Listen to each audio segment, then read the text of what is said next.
3 दिन से चल रही है, उसका एनालिसिस आपको देने की कोशिश करूंगा कि हुआ क्या है आखिर, ये बात क्या है, ये माजरा क्या है, ये खीर कौन सी पक रही है। देखिए ऐसा है, अचानक एक दिन तहरीक तालिबान पाकिस्तान, और ये खबर आप सुन चुके हैं बाय द वे, तहरीक तालिबान पाकिस्तान ये कहता है कि यार ये सीज फायर वगैरह ये सब छोड़ो, ये सब बेकार की बातें हैं और पाकिस्तान में हर जगह अटैक करो। तहरीक तालिबान पाकिस्तान कहता है पाकिस्तान के हर जगह अटैक करो। अच्छा, ये सीज फायर कब था मुझे आज तक पता नहीं लगा। मुझे नहीं पता कि ऐसा कोई सीज फायर था, क्योंकि सीज फायर ये लोग कह रहे हैं कि कई महीनों से सीज फायर था। यार सीज फायर में इनके 300 बंदे मार दिए, अब पता नहीं जब ये जंग लड़ेंगे तो क्या करेंगे, कितने मारेंगे मुझे नहीं पता, लेकिन सीज फायर में डायरेक्टली और इनडायरेक्टली तहरीक तालिबान पाकिस्तान और उनके एफिलिएटेड ग्रुप्स ने पाकिस्तान के अंदर 300 शहरी मार दिए, जिसमें शामिल फौज, शामिल उनकी एफसी फ्रंटियर कॉन्स्टेबलरी, शामिल उनके पुलिस वाले, और ये सब लोगों को मिला के उन्होंने साल सवा साल में करीब 300 निपटा दिया।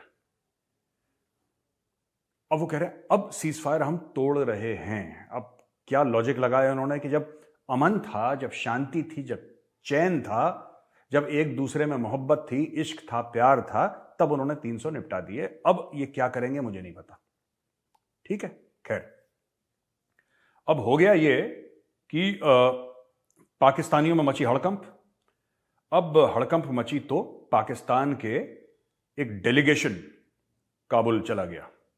ठीक है जी, पाकिस्तान का एक डेलीगेशन फॉरेन ऑफिस का काबुल गया है और वहां पे तालिबान की लीडरशिप से मीटिंग हुई है। मिनिस्टर ऑफ स्टेट है हिना रबानी खर, वो चली गई डेलीगेशन लेके कि हमें क्या करना चाहिए और हमारे ताल्लुकात कैसे बेहतर हो। वहां पर भी मतलब अफगानिस्तान एक ऐसा मुल्क है जिसकी इकोनॉमी ठप है, ठीक है, खून बह रहा है वहां पे, तालिबान का राज है, दुनिया भर की प्रॉब्लम्स हैं, उनसे भी पाकिस्तान मांगने गया। आप देखिए ना, ये आपको मेन स्ट्रीम मीडिया नहीं बताएगा, ये आपको मेजर ही बताएगा। ये अफगानिस्तान भी मांगने गए, ये जब फिलिस्तीन गए थे वहां उनसे भी एम्बुलेंस इन्होंने मांग ली थी। ये मांगने से बाज, एक्चुअली क्या है, मांगना चाहते नहीं, पर एक मसल मेमोरी होती है ना, एक रिफ्लेक्स एक्शन होता है। जैसे अगर आपके मुंह के सामने कोई ऐसी हाथ हिला दे तो आप अचानक अपना हाथ ऊपर कर लेते हैं अपने मुंह को बचाने के लिए, अपने आप को बचाने के लिए ना। ये पाकिस्तानियों का रिफ्लेक्स एक्शन है, जब उनको कुछ समझ में नहीं आता क्या करें तो मांग लेते हैं। अच्छा, ये चले गए मांगने के लिए, किससे? तालिबान से। और यहां पे लंबी लंबी फेंकी है पाकिस्तानियों ने। मैं स्टेटमेंट पढ़ रहा हूं पाकिस्तान के फॉरेन ऑफिस का। अ range of bilateral issues of common interest including cooperation in education, health, trade and investment, regional connectivity, people to people contacts and socio-economic projects were discussed। ठीक है, ये एग्जैक्ट इनका बयान है पाकिस्तान के फॉरेन ऑफिस का।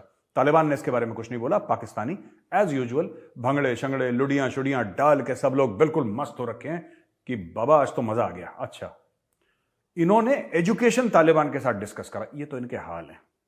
इन्होंने एजुकेशन तालिबान जो कहता है लड़कियों को एजुकेट करना नहीं चाहिए और लड़कों को भी मैक्सिमम पॉसिबल जो है वो इस्लामी तालीम दो, दीनी तालीम दो, मैक्सिमम पॉसिबल। ऐसी बात नहीं है कि वहां पे मैथ्स और साइंस और अंग्रेजी नहीं पढ़ते हैं, लेकिन मैक्सिमम पॉसिबल यही दो। उनसे पाकिस्तान ने एजुकेशन डिस्कस करा। ठीक है, फिर पाकिस्तान ने उनके साथ करा हेल्थ इंफ्रास्ट्रक्चर तालिबान के साथ डिस्कस हो रहा है। फिर ट्रेड एंड इन्वेस्टमेंट। देखो बाबा, हिम्मत, आपको पाकिस्तानियों की हिम्मत को सैल्यूट करना पड़ेगा यार, hats off. They are discussing trade and investment with Taliban. और मैं बता रहा हूं इन्होंने वहां पे जाके भी मांगा होगा, मैं आपको गारंटी दे रहा हूं, गारंटी के साथ मैं कह रहा हूं इन्होंने तालिबान से पैसे मांगे होंगे कि यार आप इन्वेस्टमेंट कर दो, कुछ ट्रेड व्रेड हो जाए, कुछ पैसे वैसे का फायदा हो जाए। मैं बता रहा हूं, राइट, क्योंकि वो तो ठोक रहे हैं इनको। तहरीक तालिबान पाकिस्तान और अफगान तालिबान एक ही हैं। कई समय तक पाकिस्तान ने झूठ बोला अपने खुद के लोगों से। पाकिस्तान जो इंफॉर्मेशन वॉरफेयर करता ना, आईडब्ल्यू, पाकिस्तान बाहर के मुल्कों में नहीं करता, वो अपने लोगों के खिलाफ करता है कि हम पाकिस्तानियों को बेवकूफ, नालायक, जाहिल बना के रखें। पाकिस्तानी फौज अपने खुद के शहरियों के खिलाफ आईडब्ल्यू करती है। खैर, अब ये बात कर रहे हैं ट्रेड एंड इन्वेस्टमेंट तालिबान के साथ। रीजनल कनेक्टिविटी बहुत इंपॉर्टेंट चीज है, बहुत इंपॉर्टेंट चीज है। तालिबान ने एक पेशकश करी, पाकिस्तान के सामने कि भाई तुम जो हमारे सामने इतना मुस्कुरा रहे हो, क्या गम है जिसको छुपा रहे हो? बात क्या है? अगर तुम अमन चाहते हो पाकिस्तान के अंदर, ये कहा नहीं directly, right? I am not coating the Taliban, Taliban ने डायरेक्टली नहीं कहा, लेकिन ये इंप्लाइड थ्रेट था। तालिबान ये कहता है कि अफगानिस्तान और भारत के बीच में ट्रेड होना चाहिए, और पाकिस्तान ने जो लैंड के बॉर्डर रोक रखा है भारत को लेके, आप ये बॉर्डर खोलिए। तालिबान की बहुत पुरानी डिमांड है। इंडिया ने तो खैर कह कह के छोड़ दिया थक के, अब इंडिया ने चाबहार पोर्ट बना लिया, अब ईरान के थ्रू मामला चल रहा है हमारा। लेकिन तालिबान ये चाहता है कि लैंड रूट से ट्रेड हो इंडिया के साथ, राइट? लैंड रूट से, यानी कि यहां से अटारी लाहौर से, अटारी वागा जो बॉर्डर है, अटारी भारत की साइड, वागा पाकिस्तान की साइड, और वहां से फिर ऑब्वियसली सामने लाहौर है, फिर वहां से गाड़ी घूमते घूमते घूमते खैबर पख्तूनख्वा चली जाएगी, जहां से through one of the border crossings वो they will go to Afghanistan. यहाँ से गेहूं जाएंगे, मेडिसिन जाएंगे, वहाँ से ड्राई फ्रूट आएगा, कुछ आएगा, जो भी अफगानिस्तान में होता है। ड्राई फ्रूट बहुत बढ़िया वहाँ पे है, और रग्स वगैरह, फैब्रिक, जो उस लोकल हैंडलूम्स वगैरह जो भी वहाँ पे बनता है वो भारत आएगा। ये ट्रेड अफगान तालिबान चाहता है भारत के साथ, और भारत को कोई प्रॉब्लम नहीं है इससे। लेकिन बीच में है पाकिस्तान, और आप जानते हैं अफगानिस्तान एक लैंडलॉक कंट्री है, और भारत को तो कोई फर्क नहीं पड़ता अगर चाबहार पोर्ट से भेजे, इतना भारत पैसा वैसा कर लेगा, उसका कोई इशू नहीं है। लेकिन तालिबान को सबसे बड़ी प्रॉब्लम यह है कि उनके पास फॉरेन एक्सचेंज कम है, राइट? फॉरेन एक्सचेंज कम है। अगर भारत रुपी की ट्रेड शुरू करता है अफगान तालिबान में, अफगान तालिबान के साथ या अफगानिस्तान के साथ रुपी की ट्रेड शुरू करता है कि ठीक है आप हमें रुपी में पैसा दे दीजिए, आप सोचिए इसका पाकिस्तान पर क्या असर पड़ेगा, जरा सोच के बताइएगा मुझे कि मेजर साहब ये असर पड़ेगा उसका, अगर ये रुपी में ट्रेड शुरू करते हैं, या फिर पाकिस्तान अगर बीच से अपना जो राहदारी है वो दे देता है। कि भारत ने नहीं मांगी, ये अफगान तालिबान ने मांगी है। 90% पाकिस्तान मना कर देगा अफगान तालिबान को, 90% या 99% आप मान के चलिए कि मना कर देगा अफगान तालिबान को पाकिस्तान की, हम आपको रास्ता नहीं देंगे, ओवरलैंड राइट्स हम आपको नहीं देंगे, और आप जाइए, आपको जो बिगाड़ना है बिगाड़ लीजिए, ये पाकिस्तान कहेगा। और उसके बदले में अफगान तालिबान इनका ढोल बजाएगा, ठीक है? अच्छा, एक और चीज, people to people contact, people to, और कितना पीपल टू पीपल?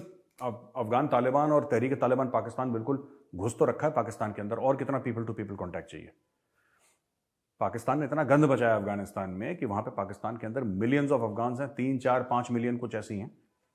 कराची में तो आप कराची में कदम रखिए तो वहां पे पठान ही पठान है बिल्कुल, अफगानिस्तान से आए हुए। तो क्यों आ रहे हैं? कोई भी इंसान अपना मुल्क छोड़ के क्यों आता है? पाकिस्तान को लगा कि हम लोग ना अफगानिस्तान में इंटरफियर करेंगे, अफगानिस्तान में खाना जंगी का माहौल करेंगे, गृह युद्ध, सिविल वॉर करेंगे, और बड़ा मजा आएगा, हम लोग कंट्रोल करेंगे। पश्तून इनके घर में आके बैठ गए, अब इनको परेशानी हो रही है। ओ भाई, आप अगर नहीं चाहते थे कि अफगानी आपके यहां आए पाकिस्तान के अंदर, बिना वीजे के, बिना परमिशन के, लाखों की तादाद में घुस गए पाकिस्तान के अंदर, अगर आप नहीं चाहते थे तो फिर आपने ये सब करा क्यों? शुरू में ये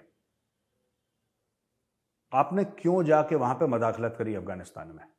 बड़ा स्ट्रेटेजिक डेप्थ, और जीएचक्यू रावलपिंडी ने दिमाग लगाया, और बड़ी स्ट्रेटेजिक हो गया, स्ट्रेटेजिक, खुश हो गए, चैन आ गया, स्वाद आ गया। अभी वो कह रहा है हर शहर में बम फोड़ेंगे, और इनको अभी तक पाकिस्तानियों को यह पता नहीं लगा कि अफगानिस्तान से, ठीक है, they should not interfere in Afghanistan. Bharat भी गया अफगानिस्तान में, आज भी भारत का प्रेजेंस है अफगानिस्तान में। भारत अपना जाके सिविल प्रोजेक्ट करता है, अपने ब्रिज बनाता है, स्कूल बनाता है, उनकी पार्लियामेंट बनाई है, लाइब्रेरी बनाई, अस्पताल बनाए, सड़कें बनाई, और हाथ जोड़ के वापस आ गए, हमें आपसे कोई लेना देना नहीं, आप हमारी मदद जो चाहो। इसलिए जो अफगान है वो भारत की इज्जत करते हैं, और इंडिया भी इज्जत करता है अफगानों की। पाकिस्तानी लेना एक ना लेना दो, वहां पे पहुंच गए कि जी हमें ये दे दो, हमें ये दे दो, हमें ये दे दो, और इंटरफियर और करते हैं अफगानिस्तान के अंदर। अब वो चिढ़ जाते हैं, और पठान जब चिढ़ गया तो पठान के बाद फिर एक ही रास्ता, वो पटाखे बजाएगा इनके।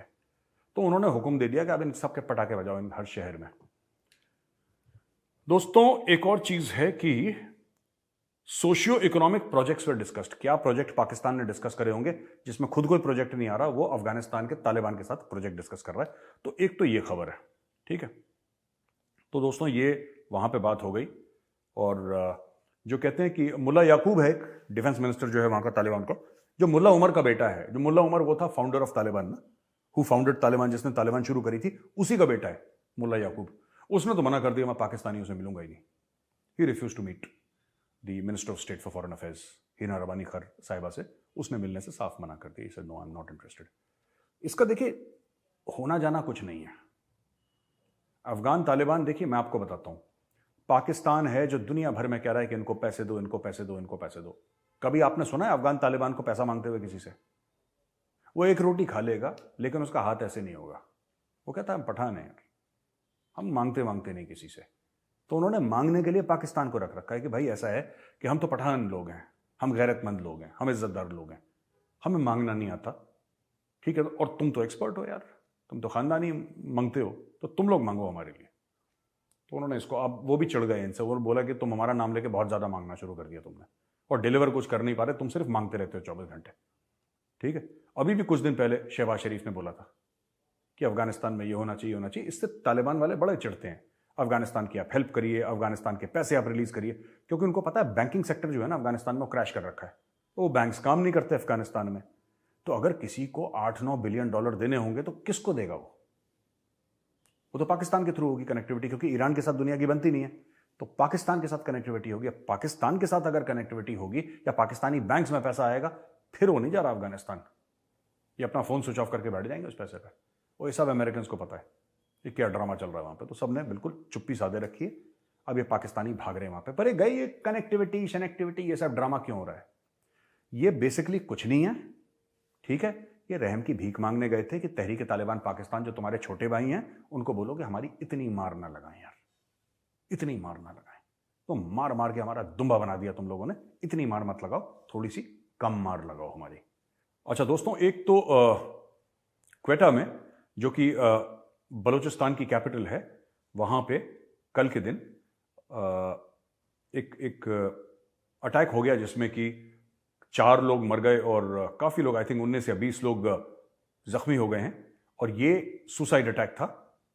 एक पुलिस ट्रक के ऊपर, एक पुलिस का ट्रक जा रहा था, उसके ऊपर सुसाइड अटैक हो गया और सुसाइड बॉम्बर ने ये ट्रक को जो ट्रांसपोर्ट कर रहा था पुलिस वाले, तो उसको टारगेट करा और इतने लोग मार दिए हैं। और अभी लोग कह रहे हैं कि तहरीक तालिबान पाकिस्तान ने करा है, कोई कुछ कह रहा है, कोई कुछ कह रहा है, लेकिन fact of the matter is that ये अटैक्स जो तालिबान ने धमकी दी थी आज से 2 दिन पहले, वो उन्होंने उस धमकी पे उन्होंने काम करना शुरू कर दिया है। अभी इस आर्टिकल में ये तो नहीं लिखा कि तहरीक तालिबान पाकिस्तान ने करा है, लेकिन जो जराए हैं, जो सोर्सेज हैं पाकिस्तान के अंदर, वो कहते हैं कि इसमें it has the hallmark of the TTP, और टीटीपी ने ये पाकिस्तानी स्टेट के ऊपर अटैक अपने शुरू कर दिए हैं। आने वाले दिनों में आपको और पता लग जाएगा कि क्या क्या हो रहा है वहां पे, कितनी मार पड़ रही है लोगों को। लोग से मेरा मतलब है उनकी फौज को, ठीक है जी। अब इस्लामिक स्टेट, ये बड़ा एक फनी न्यूज आइटम है जो मुझे समझ नहीं आया, और मैं आपसे भी चाहूंगा कि आप जरा मुझे समझाएं। उसका लीडर है इस्लामिक स्टेट का, आईसिस का लीडर है, उसका नाम है अबू हसन अल हाशमी अल कुरैशी। अबू हसन अल हाशमी अल कुरैशी, इसको मार दिया। अब वो लड़ाई वड़ाई कर रहे होंगे तो किसी ने इसको निपटा दिया। अबू हसन अल हाशमी अल कुरैशी, ठीक है। जो दूसरा लीडर है उसका नाम है Abu al Hasan al Husaini al Qurashi. Tomato tomato. अब इसमें क्या है, जो मरा, अब देखिए मैं ये कहता हूं ना कि इतने जो मौत की खबरें होती हैं उसमें भी कहीं ना कहीं आपको कॉमेडी मिल जाएगी। अबू हसन अल हाशमी अल कुरैशी मर गया और Abu al Hasan al Husaini al Qureshi बन गया। इसमें तो सीआईए कंफ्यूज हो जाएगी, कौन मर गया कौन बन गया, इनके एक ही जैसे नाम है। अच्छा, इनका ऐसे भी कुछ छोटे नाम नहीं है, सोनू मोनू टिंकू पिंटू टाइप के ऐसे नाम नहीं है, इनके नाम भी बड़े कॉम्प्लिकेटेड है। अबू हसन अल हशेमी अल कुरैशी ये मर गया है, और अबू अल हुसैनी अल कुरैशी ये बन गया है, राइट। दोस्तों, ये पाकिस्तान से एक और बड़ी बढ़िया खबर है, और फिर मैं इंडिया पे आ जाऊंगा। खबर क्या है कि फवाद चौधरी जो है, डब्बू जी, जो इमरान खान का राइट हैंड है ना, इमरान खान को जो राइट हैंड है, वो चला गया अमेरिकन एम्बेसडर से मिलने के लिए, ठीक है। और ये मैं आपको बताता हूं, मिस्टर ब्लोम है ये, एम्बेसडर ब्लोम, ये डोनाल्ड ब्लोम है, ये यूएस एम्बेसडर टू पाकिस्तान। तो इस्लामाबाद में बैठते हैं ये, जहां पे सारे एम्बेसीज हैं, और ये डब्बू जी उनसे मिलने चले गए, ठीक है। अब मुझे एक बात समझ में नहीं आ रही, अभी तक तो इमरान खान कह रहा था साजिश है, साजिश है, मुझे हटाने की साजिश है, अमेरिका ने मुझे हटा दिया, अमेरिका ने ये कर दिया। अब ये पीठ पीछे चापलूसी कर रहा है। यार गलती हो गई, इसके लिए पैसा वैसा हम लोगों ने इकट्ठा करा ना इमरान खान के लिए, मुझे लगता है बहुत बड़ी गलती हो गई है। ठीक है, ये आदमी जो इसके सगे हैं उनका सगा नहीं है। इसने सबको बोला, ठीक है, सबको बोला कि अमेरिका की साजिश है, अमेरिका की साजिश है, बैरूनी मुल्क की साजिश है, इंटरनेशनल कॉन्स्पिरेसी है। इसने अमेरिका को गालियां दी 8 महीने। अब अचानक तलवे चाट रहा है अमेरिका के, डायरेक्ट नहीं चल रहा। इसने चेले चपाटे पाले में तलवे चाटने के लिए, जैसे फवाद चौधरी चेला चपाटा है इसका। ये देखिए शक्ल देखिए फवाद चौधरी की, ठीक है, अभी अभी जैसे 1 किलो मलाई खा के आया होगा, कितना खुश है इंसान है। ये फवाद चौधरी ये गया डेविड ब्लोम से मिलने, जो एम्बेसडर है, और उनको इसने समझाया कि हाँ कि हम लोग अमेरिका के साथ ताल्लुकात वगैरह वगैरह। ज्यादा मीटिंग में नहीं निकला मामला, लेकिन एक दूसरी मीटिंग है जो कर रही है। अब इमरान खान डेस्परेट हो गया, क्योंकि इमरान खान ने तो सबको गाली दे दी। इमरान खान ने सबको गाली दे दी, क्योंकि इमरान खान को यह था कि मैं जाऊंगा, मेरे साथ लोग हैं, मैं 20, 25, 30 लाख लोग इकट्ठा करूंगा, है ना, इस्लामाबाद के ऊपर चढ़ जाऊंगा, सरकार गिरा दूंगा। कमर जावेद बाजवा साहब जो हैं जनरल, पुराने पाकिस्तानी आर्मी के साबिक रिटायर्ड, उनको मैं प्रेशराइज करूंगा, मैं वापस प्राइम मिनिस्टर बन जाऊंगा। ऐसा कुछ हुआ नहीं। यहां तक बात आ गई कि अब इमरान खान को खुद की असेंबलियां डिसॉल्व करने की बात हो गई है कि खैबर पख्तूनख्वा और पंजाब में खुद की जो असेंबलीज हैं उनको डिसॉल्व कर देगा। अच्छा, चौधरी परवेज इलाही जो वहां का चीफ मिनिस्टर है पंजाब का, वो ऐसा खबर मिल रही है कि वो he is not very happy with this. अब यार लोगों ने देखो, यार लोगों ने, वो मेंबर ऑफ पार्लियामेंट है ना, जो एमएनएज या फिर लेजिस्लेटिव असेंबली वाले हैं, ये जितने भी लोग हैं, अब इमरान खान पार्लियामेंट में नहीं जा रहा, राइट, पार्लियामेंट में नहीं जा रहा है, लेकिन इमरान खान के सारे लोग पूरा फायदा उठा रहे हैं। इनके बिजली के बिल, इनके कपड़ों के बिल, इनकी गाड़ियों के बिल, पेट्रोल के बिल, जो भी नौकर चाकर स्टाफ सारा है, सारा का सारा पाकिस्तानी पार्लियामेंट इनको पैसा दे रही है। लेकिन ये भाई लोग पार्लियामेंट के अंदर नहीं आ रहे, यानी कि आप दफ्तर नहीं जा रहे, सैलरी आपको फुल चाहिए, सपोर्ट आपको फुल चाहिए, प्रोटोकॉल आपको फुल चाहिए, राइट। तो ये चल रहा है पाकिस्तान में। अब चक्कर ये है कि चौधरी परवेज इलाही ही इज वेरी अनकंफर्टेबल, और लोगों ने करोड़ों अरबों रुपए खर्च करे यार इलेक्शन में। इलेक्शन सस्ते थोड़ा ना होते हैं। इन्होंने पैसे खर्च करा, अब ये कह रहा है तुम छोड़ दो, क्योंकि इसको बनना है प्रधानमंत्री पाकिस्तान का, इसलिए सब लोग छोड़ दो। अब देखते हैं, हो सकता है अपने कायद के इश्क में छोड़ भी दें लोग, लेकिन fact of the matter is ये इमरान खान का लेटेस्ट डिसीजन है। और डब्बू जी रोज जा रहे हैं एम्बेसी के आसपास, मर्डर आ रहे हैं कि अपॉइंटमेंट मिल जाए और मैं तलवे चाट लूं अमेरिकन एम्बेसडर के और सब कुछ ठीक ठाक कर दूं। ठीक है, तो ये अभी पाकिस्तान में चल रहा है। और आखिरी चीज जो आज मैं कहना चाहता हूं दोस्तों, भारत आज 1 दिसंबर है और G20 की प्रेसिडेंसी आज भारत संभाल रहा है। मोदी जी ने इसके ऊपर बयान दिया और मोदी जी ने वही बात कही जो एक ग्लोबल स्टेट्समैन को कहनी चाहिए। भारत उन मुल्कों की आवाज बनेगा जिनकी खुद की आवाज नहीं है। ग्लोबल साउथ की बात करी, कोलैबोरेशन की बात करी, कोऑपरेशन की बात करी, एनर्जी सिक्योरिटी की बात करी, जिसको हम नॉन ट्रेडिशनल सिक्योरिटी बोलते हैं, energy security, food security, water security, इन सब की बात करी। और आज से यानी कि 1 दिसंबर से भारत की जो प्रेसिडेंसी है G20 वो शुरू होती है अगले साल, राइट, यानी कि जनवरी 2023 से लेकर दिसंबर में कभी भी बीच में, आई थिंक होगी नवंबर दिसंबर में ही होगी जहां तक मुझे पता है।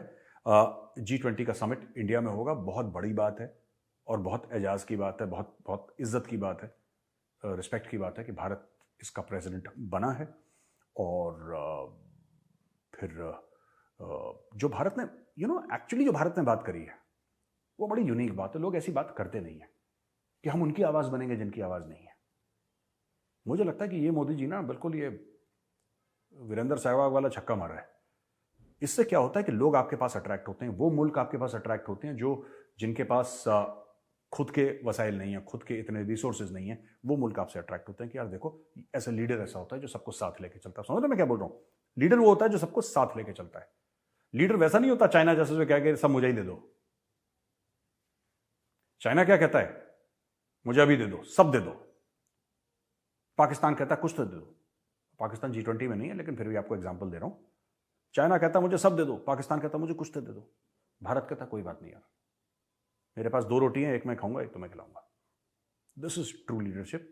और आज से मैं मोदी जी की सरकार को, फॉरेन ऑफिस को, डॉक्टर जयशंकर को बहुत बहुत शुभकामनाएं देता हूं कि इसकी सदारत जो भारत के हिस्से आई है अभी, कि इसकी जो प्रेसिडेंसी जो भारत के पास आई है उसको अच्छी तरीके से निभाएंगे and let us show the world what India truly is, an emerging super power but a benign super power, not an aggressive cobra like super power like China जो सबको डसता रहे और सबकी जेबें काटता रहे। नहीं, भारत ऐसा नहीं है। हमारा एक हमारे अपने संस्कार हैं और हम अपने संस्कारों की तरफ से चलेंगे। जो नहीं कर सकता, जो गरीब मुल्क हैं, जो बिल्कुल लाचार टाइप के हैं, जिनके पास पैसा नहीं है, जिनकी आवाज़ नहीं है, भारत उनकी आवाज़ बनेगा। तो ये बहुत अच्छा कदम है। आप सबको भी बहुत बहुत शुभकामनाएं। दोस्तों मैं जल्दी आऊँगा एक और वीडियो लेके, तब तक के लिए मुझे इजाज़त दीजिए, आज्ञा दीजिए मुझे। इस वीडियो को लाइक करिए, हमारे चैनल को सब्सक्राइब करिए, बेल आइकन दबाना बिल्कुल मत भूलिएगा। जय हिंद।